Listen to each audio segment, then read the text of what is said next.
My phone buzzed just as I finished packing the last box of Marcus's things. I almost didn't read it. After 12 years of marriage, I thought I knew every trick he had. But nothing prepared me for the words on that screen. Asterisk, when we get back, this house won't be yours anymore. Asterisk, that was it. No explanation. Not even my name. Just a cold threat, sent right before he boarded a plane with his whole family to celebrate his engagement to Vanessa, a woman he had been seeing for over a year while still wearing his wedding ring. I sat down slowly on the kitchen floor. The same kitchen where I had made his breakfast every morning for 12 years. The same tiles where our dog, Biscuit, used to sleep by the back door. My grandmother had built this house with her own savings and left it to me alone when she passed. Not to us. Not to Marcus. Me. But Marcus had never seen it that way. In his mind, everything within his reach already belonged to him. My hands weren't shaking. That surprised me. I read the message again, placed my phone face down on the tiles and breathed slowly. Something shifted inside me. Not anger. Not sadness. Just a quiet, firm decision. And that decision was about to cost Marcus every single thing he thought he had already won. Hello everyone, and thank you for being here. Before the story continues, take a second to tell me where you're watching from in the comments. Here we share true-to-life revenge stories where the ignored, humiliated, and betrayed rise quietly, and make it count. I truly enjoy seeing how far these stories travel and hearing from you directly. One important note: some elements in this story have been fictionalized for educational and storytelling purposes, and any resemblance to real people or settings is coincidental. That being said, the message I'm sharing is meaningful, and I hope it speaks to you. Marcus and I had met at a neighborhood block party 14 years ago, in the small town of Maplewood, Georgia. Back then he was charming. He laughed loudly, remembered everyone's names, and had this way of making you feel like you were the only person in the room. I fell for all of it. We married 2 years later, and for the first few years things felt real. But slowly, quietly, Marcus changed. Or maybe he finally stopped pretending. He started making small comments about the house. Asterisk, this place would be worth a lot if we renovated it right. Asterisk, then bigger ones. Asterisk, you should put my name on the deed, Rachel. That's what married couples do. Asterisk, I always said no, politely, always with an excuse. My grandmother had been clear in her will. The house belonged to me alone. That made Marcus bitter. He never said it out loud, but I could see it in the way his jaw tightened every time someone mentioned the property was mine. Looking back now, I can trace exactly when love turned into strategy. He wasn't building a life with me. He was quietly building a case for what he felt he deserved. And then he met Vanessa, and patience ran out on both sides, just for very different reasons. I found out about Vanessa the same way most people find out about things they weren't supposed to know, by accident. Receipt. Tucked between 2 folders in Marcus's home office. A restaurant I had never been to, a date I remembered clearly because I had been homesick that evening, and a charge for 2 glasses of wine and a shared dessert. I didn't confront him that night, or the next. Instead I watched. And the more I watched, the more I found. Phone calls he took in the garage. Trips that didn't quite line up. A change in the way he spoke to me. Less irritation, more indifference, like I had already become part of the background. 3 months later he asked for a divorce. I agreed. I was almost relieved. What I didn't know at the time was that Marcus had already been meeting with a lawyer. He had spent weeks building a case, claiming he had contributed to the house through years of maintenance and shared expenses. He had collected receipts, photos, and sworn statements from a cousin who helped with a roof repair 6 years ago. He was thorough. I'll give him that. What he didn't count on was that I had spent those same months quietly learning everything about property law in the state of Georgia. And what I learned changed everything. The papers arrived on a Tuesday, slipped through my door while I was watering the plants on the front porch. I recognized the law firm's logo immediately. The same firm Marcus's uncle had used for years. Inside was a claim of joint contribution to the property, a request for shared ownership rights, and a very carefully worded legal argument that made my stomach drop. It was convincing. Frighteningly so. Marcus's lawyer had found a loophole in how I had signed a home improvement agreement 4 years ago. I had co-signed a document authorizing renovations, a new roof, new plumbing, and extended back patio. At the time, I hadn't thought much of it. Marcus had said it was just paperwork for the contractors. But buried in that document was a line about shared financial investment and joint interest in structural improvements. I sat with a property attorney that same afternoon. She read through everything slowly, then looked up at me and said 2 things. "He's been planning this for a long time, and asterisk, but you still own the land." Asterisk, I blinked. "The structure and the land are 2 different things," she explained. "He's claiming rights to the building. He has no claim on the ground beneath it." I drove home in silence. Then I made a phone call that changed everything. Her name was Patricia Owens, and she ran a structural relocation company out of Savannah. I had found her through a contractor friend of mine who had once mentioned her work in passing. Asterisk, the woman who moves houses like other people move furniture. Asterisk, at the time I had laughed. That evening, with my property attorney's words still echoing in my head, I didn't feel like laughing at all. I called Patricia and explained my situation. Just the facts. House on a plot of land. Legal claim against the structure but not the land. I needed to know if it was possible to separate them. Patricia was quiet for a moment. "It's possible," she said. "I've moved older homes, newer ones, homes twice the size of what you're describing. How much time do we have?" 10 days, I said. "Maybe 12. And the destination?" That was the question I hadn't fully answered yet. But 2 hours before calling Patricia, I had spoken to a real estate contact who mentioned a small plot of land, just listed about 40 miles north in a quiet town called Cedarville. Affordable, private, and registered under a name that had nothing to do with Marcus. My maiden name, Rachel and Holt. "I'll have a destination by morning," I told her. "Then let's talk numbers," she said. The plan had begun. The plot in Cedarville cost me nearly every dollar I had saved over the last 3 years. I had been quietly building my own savings account since the divorce paperwork began. Not out of suspicion. Well, maybe a little, but mostly because I had always believed a woman should have her own foundation, separate from anyone else's name on a bank account. My grandmother had taught me that. The purchase went through in 2 days. Registered to Rachel and Holt.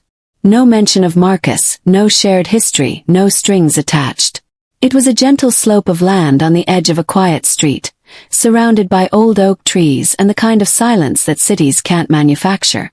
Patricia's crew arrived the following morning. 6 workers, 2 heavy trucks, a steel beam system I didn't fully understand but completely trusted. They began by carefully detaching the utilities, electricity, plumbing, gas, with a precision that felt almost surgical. I watched from the porch steps, hands wrapped around a mug of tea, wondering if I was being reckless or brilliant. Probably both. My neighbor, Mrs. Faraday, came to her fence that afternoon with wide eyes and a plate of cookies. "Rachel, honey," she said slowly. "Are you moving the house?" "Yes," I said, taking a cookie. She blinked, then nodded like it was the most reasonable thing she'd ever heard. The move took 4 full days. Patricia and her crew worked with a calm efficiency that amazed me. The house was lifted from its foundation on the second morning, slowly, carefully, like something precious being carried for the first time. I had to step away when it rose off the ground. Something about watching it leave the soil that had held it for over 30 years made my chest tight in a way I hadn't expected. But I didn't cry. I just breathed through it.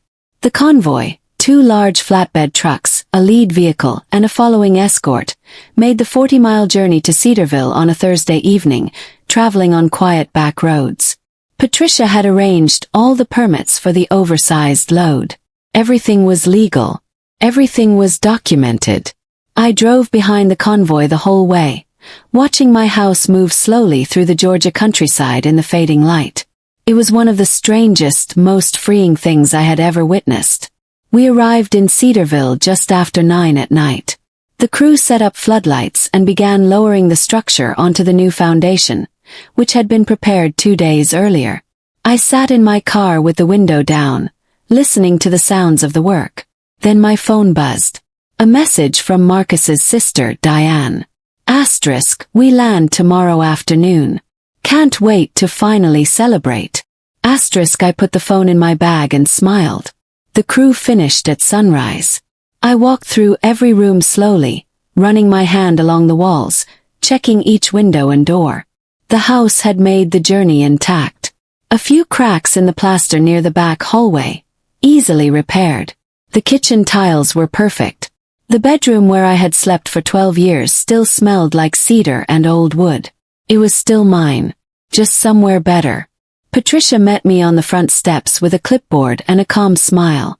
"Final sign-off," she said, handing me a pen. I signed my name, Rachel and Holt, and she shook my hand firmly. "I've moved a lot of houses," she said. "This is the first time I've moved one as a strategy." I laughed. Really laughed. After the crew left, I drove the 40 miles back to the now empty plot in Maplewood. I needed to see it once more. The land looked vast without the house. Raw earth, the outline of the old foundation, a few patches of flattened grass. There was nothing left that Marcus could take. I parked at the edge of the road and sat there for a while. His flight would land in 4 hours. Could leave. Go back to Cedarville and never watch this part. That would have been the sensible thing. But I had spent 12 years being sensible. So I stayed. They arrived in 3 cars, just after 2 in the afternoon. I recognized Marcus's black SUV at the front. Behind it, his parents' silver sedan. Then his brother Kevin's truck, with a bumper sticker I had always found irritating. They came down the road in a little parade of celebration. Sunglasses, good moods, matching luggage from the airport. Then the first car slowed. Then stopped. The others stopped behind it. For a moment no one moved. They sat in their cars, staring at the empty lot where a house had stood 48 hours ago. I watched from my parking spot further down the road, window halfway down. Marcus was the first to step out. He walked to the edge of the property, looked left, looked right, then looked down at the bare soil like maybe the house had simply fallen into the ground. His mother got out next, both hands pressed to her face. His brother said something I couldn't hear, but his expression said enough. Then Vanessa stepped out, still in her travel clothes, clutching a small carry-on bag. She looked at the empty land with an expression I hadn't expected. Not rage but pure confusion. As if reality had simply refused to cooperate with her plans. Marcus turned in a slow circle. His lips moved. I rolled my window down the rest of the way. His words carried across the empty land. Asterisk, where did it go? Asterisk not asterisk, who did this? Asterisk not asterisk, what happened? Asterisk just that one hollow question, spoken to no one in particular, like a man who had opened a safe and found it completely empty. I stepped out of my car. I didn't hurry. I walked the way you walk when you already know how the story ends. The first person to see me was Diane, Marcus's sister. She had always been the sharpest one in his family, and her expression shifted from confusion to accusation in less than a second. "Rachel," she said, pointing at the land like it had personally offended her. "Did you do this?" "The land is still here," I said calmly. "Only the house moved." Marcus turned to face me. His jaw was tight, his eyes wide. "This is illegal," he said. You can't move a house, Rachel." "Actually," I said, reaching into my bag, "you can." I handed him a neat folder. Inside, the relocation permits, the land deed in my name, a letter from my property attorney, and a one-page summary explaining exactly how the legal loophole he had planned to use now applied to nothing, because the structure it referenced no longer existed on the land he had claimed. His hands weren't steady when he took it. Mine were. He read through the documents 3 times. I know because I counted. Each time, his expression shifted slightly, from disbelief to anger to something I could only describe as panic wearing the mask of anger. His father stepped forward and read over his shoulder. His mother stood back, unusually quiet. Kevin had his phone out and appeared to be calling someone, probably a lawyer. Vanessa stood apart from all of them, arms crossed, watching me with an expression I couldn't quite read. "You planned this," Marcus said finally. It wasn't a question. "I prepared for it," I replied. "There's a difference." "Yes. Planning assumes I started it." His face reddened. "I was going to be fair about everything. There would have been a proper settlement. Your text said differently," I said, keeping my voice even. "You told me the house wouldn't be mine when you got back. You were right. It isn't here at all." "That's not what I meant." "I know exactly what you meant, Marcus." The silence that followed was different from the silences I had endured during our marriage. Those silences had always been heavy with his disapproval. This one felt clean, like air after rain. His father put a hand on his shoulder. Marcus shook it off. And then he did something I didn't expect. He laughed. Cold, short, humorless. "You'll hear from my lawyer by Monday," he said. It was Vanessa who surprised me. After Marcus stormed back to his car, after his mother cried softly into a handkerchief, after Diane sent me one last scalding look, Vanessa walked toward me. She stopped a few feet away. Up close, she was younger than I had imagined. Maybe late 20s. Her eyes weren't angry. They were tired. "Did you know about me before he left?" she asked quietly. I looked at her for a moment. "I suspected," I said. "For about 8 months." She nodded slowly. "He told me you two had been over for years. That you were just waiting for the paperwork to catch up." "That's not true," I said. "I know that now," she said. She glanced back at Marcus, who was on his phone in the car, face hard and focused. "I didn't know about the house scheme until 2 weeks ago. He told me it was a legal formality." I studied her face. She wasn't performing. She was genuinely unsettled. "What will you do?" I asked. She looked at the empty land. "I'm not sure anymore." She walked back to the cars without another word. I watched her go, feeling something I hadn't expected. Not sympathy exactly, but a kind of recognition. We had both been handled by the same pair of hands. The difference was that I had finally stopped letting him. I drove back to Cedarville that evening with the windows down and the radio off. The house was waiting on its new foundation like it had always been there. In the fading light, it looked peaceful, the old oak tree in the front yard casting long shadows across the porch. I sat on the steps for a long time, just listening to the new neighborhood settle into its evening sounds. A dog barking 2 streets over. Wind in the oak leaves. Someone mowing a late lawn. My phone buzzed at 9. A message from my attorney, Carol. Marcus's lawyer called our office. They're claiming the relocation constitutes destruction of joint property. I told them we'd respond in writing by Wednesday. "Don't worry. The case is weak. Go get some sleep." I smiled and set the phone down. The case was weak because Marcus's entire argument had rested on the house being on the land. Without the house, there was nothing to contest. The legal claim he had spent months building had been aimed at a target that no longer existed. The irony was almost funny. I made tea, changed into comfortable clothes, and sat in the living room with a book I hadn't opened in 2 years. The house creaked gently around me, the sound of a structure settling into new ground. For the first time in years, I fell asleep without any dread. My friend Jenna called on Sunday morning. She had been my closest friend since college and the first person I had told about the relocation plan. She had gone quiet for a long time when I explained it, then said, Rachel Holt, you are either the bravest person I know or completely out of your mind. Probably both, I had told her. Now, standing on the new front porch while Jenna drove 40 miles from Maplewood to see it for herself, I felt a warm mix of pride and exhaustion. She pulled up in her small red car, stepped out, and stood in the driveway staring at the house for a full 10 seconds. Then she said, "You actually did it." "I actually did it," I confirmed. She burst out laughing.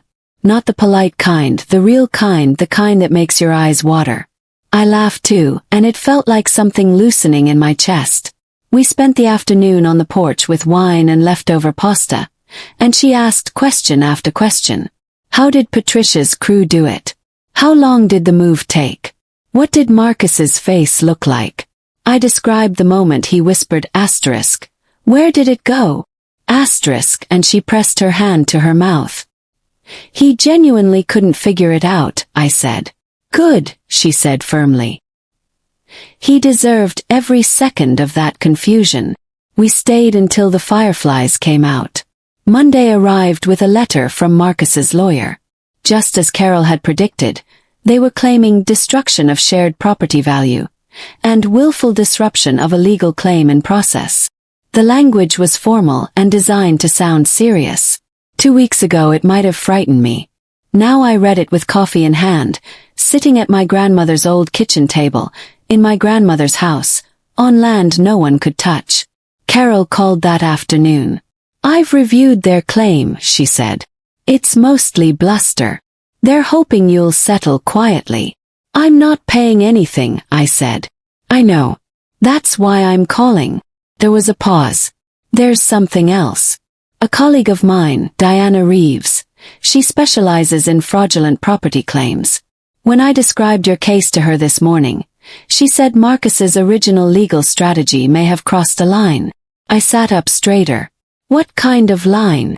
The document you signed 4 years ago, the home improvement co-signature. She believes it may have been deliberately misrepresented to you.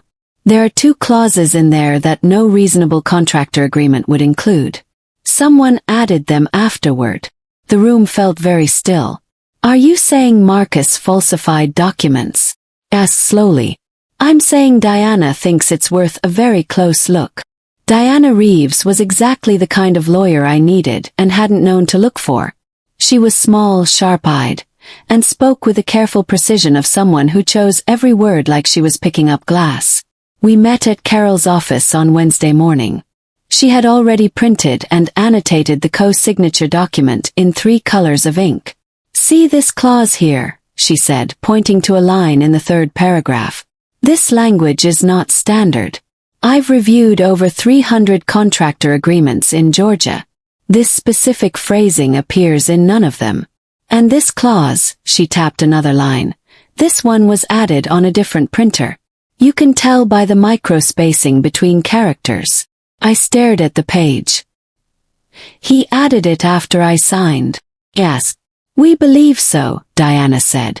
The original notary only stamped the first and last page. The middle pages, where these clauses appear, were never individually verified.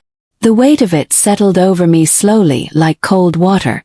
For 4 years, I had been living with a document designed to trap me. Marcus had been patient, strategic. He had planted the seed the year after we married and simply waited. What can we do? Asked. Diana smiled, the quiet, confident kind. We file a counterclaim for document fraud. And when we do, his entire case doesn't just fall apart. A pause. It becomes evidence against him. The counterclaim was filed on a Friday. By the following Tuesday, Marcus's lawyer had gone suspiciously quiet. Carol told me this was a good sign. It usually meant the other side was scrambling. I spent those days settling into Cedarville. I repainted the living room a deep, warm cream. I replaced the old curtains with linen ones that let the morning light through. I fixed the cracked plaster in the back hallway. Small things, but each one felt like a quiet declaration. My neighbor across the street, a retired teacher named Mr. Abra, knocked one afternoon with a jar of honey from his backyard hives and introduced himself warmly. He didn't ask many questions, just said he was glad someone had moved in and that the house looked like it had good bones and even better energy. I liked him immediately. That Thursday evening, Carol called with an update that made me set down my paintbrush. Marcus has withdrawn his original property claim, she said. Waited. There was always a but. But Diana's counterclaim triggered a review from the county clerk's office. They want to examine the original land deed and all associated paperwork going back to your grandmother's estate. My chest tightened slightly. Why? I asked. Carol took a breath. Because it appears that when your grandmother's estate was settled, someone filed a minor amendment to the land record. And the timing lines up with when you and Marcus first married. I went very still. What kind of amendment? The county clerk's office was a quiet building on the edge of downtown Maplewood. I drove back the following morning to meet Carol and Diana there in person. The clerk, a patient man named Mr. Hollis, had pulled the original records from my grandmother's estate and laid them on a wide table in a back room that smelled like old paper and ink. The deed was exactly as I remembered it. Clear, simple, my grandmother's name transferring to mine. But beside it sat a second document, a minor land survey amendment, filed 8 months after the deed transfer, bearing a signature I recognized immediately. Marcus's signature. And mine forged below it. My hand went to my mouth. He filed a boundary adjustment, Diana said quietly. It reduced the recorded plot size by about 4% and added a co-management clause, meaning any future sale or major transaction would require a second signature. I never signed that, I said. We know, she said. The ink analysis confirms it's a forgery. Mr. Hollis nodded gravely. This is a criminal matter, Mrs. Holt. Not just civil. I stood in that quiet room, surrounded by papers that mapped the full shape of Marcus's scheme. It hadn't started with the divorce. It hadn't started with Vanessa. It had started 8 months after we married, when I still believed he loved me. That was the moment that hurt the most. I sat in my car in the parking lot for 20 minutes after we left the clerk's office. Carol had given me space. Diana had gently squeezed my shoulder and said, "This is actually good news, it means he overreached." I understood that logically.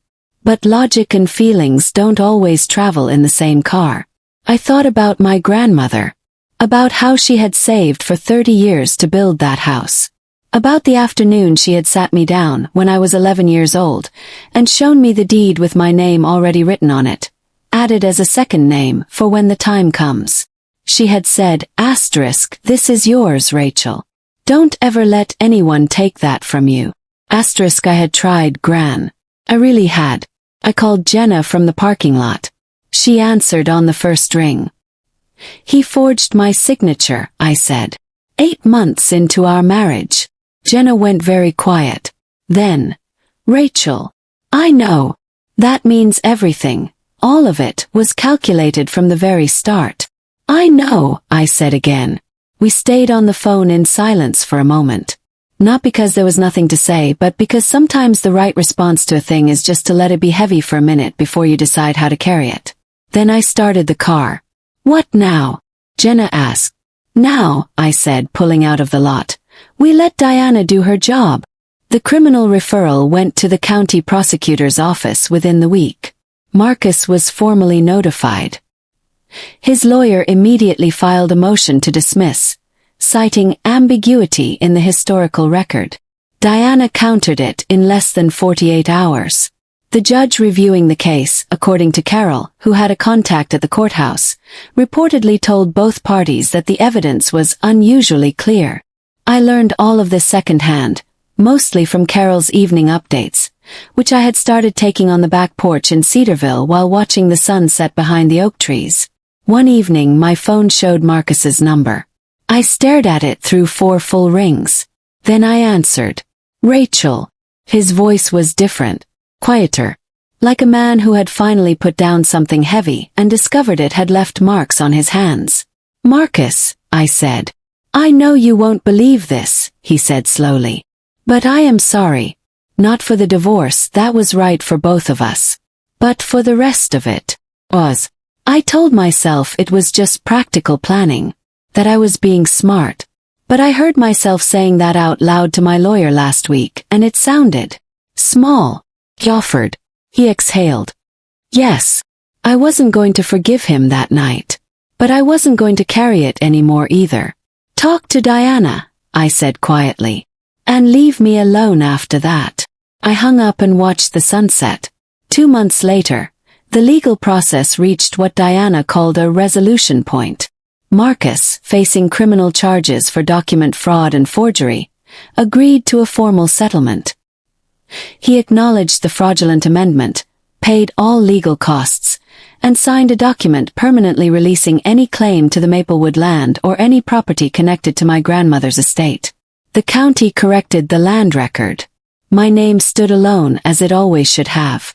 Diana sent me the signed papers by courier on a Wednesday afternoon.